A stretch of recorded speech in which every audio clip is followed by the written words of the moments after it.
I'm Debra Meiburg, and I'm here with John Forrest of Forrest Wines from Marlborough, New Zealand. John, the name John Forrest has an illustrious history in several countries. There's a Sir John Forrest, who was the first Prime Minister in Western Australia. Absolutely. And that got me thinking, do any of your staff call you Sir John? No, although recently I've become known as the Doctor of Riesling for New Zealand. Dr. Riesling. Dr. Riesling. Dr. Riesling, I like that.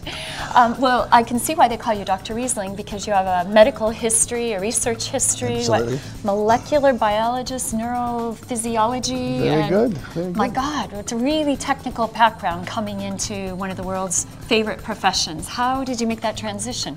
Just literally one day I walked out on my research job, and frustration really of underfunding, and decided to take up winemaking. I had a family history, I must tell you, not in winemaking but in farming. I came from Marlborough, okay. So going back to Marlborough was like going home, or it was, and I knew how to put a fence post in, which meant I could put in the vineyard row. I knew how to plough, so I could put in grapes, and I knew how to grow things. So it wasn't that difficult to be a grape grower. So there was that wonderful sense of going back to your roots. Yeah, winemaking, completely different. Self-taught. But that ties in with the molecular biology. Absolutely. And, so in fact, a funny story.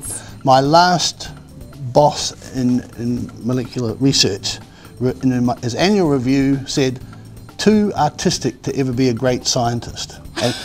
And he was perfect because, as you well know, winemaking really is that blend of art and science. Yes, absolutely. So I fell into a job, not knowing it, that absolutely suits my personality. What a wonderful and I've never been happier. Yeah. Well, it wasn't at the time. It was a criticism, but he was very accurate. You have a brand called Cornerstone that is based in Hawke's Bay. That's your red Syrah and Cabernet.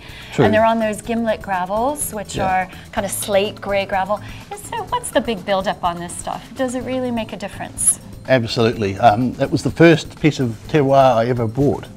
And another story I can tell you, I was dejected and unhappy in my medical research career.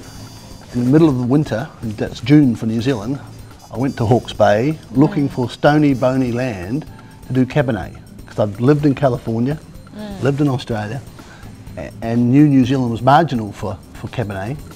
Hadn't no talk about Syrah at that stage. And I found the Gimblett Gravels, just an old riverbed 130 years ago. Just no soil structure, little small gravels like graves, and you just feel the extra heat and the extra restriction on really growth. It's both the heat. It's difficult to produce, more than 30, 35 hectolitres per hectare. So it's low cropping, tiny berries, heat from the stones to keep the night warm. All those critical things for Cabernet that get rid of the herbal flavours, ensure ripeness, and a marginal climate, which New Zealand is marginal. And the revelation the last 5 years has been Syrah, Northern Rhone style, a more prominent acidity, cleaner, more delicate fruit flavours, but just fantastic opportunity to come out of Gimblett Gravels. Well, I look forward to my glass with dinner. Thank you again, John. Pleasure.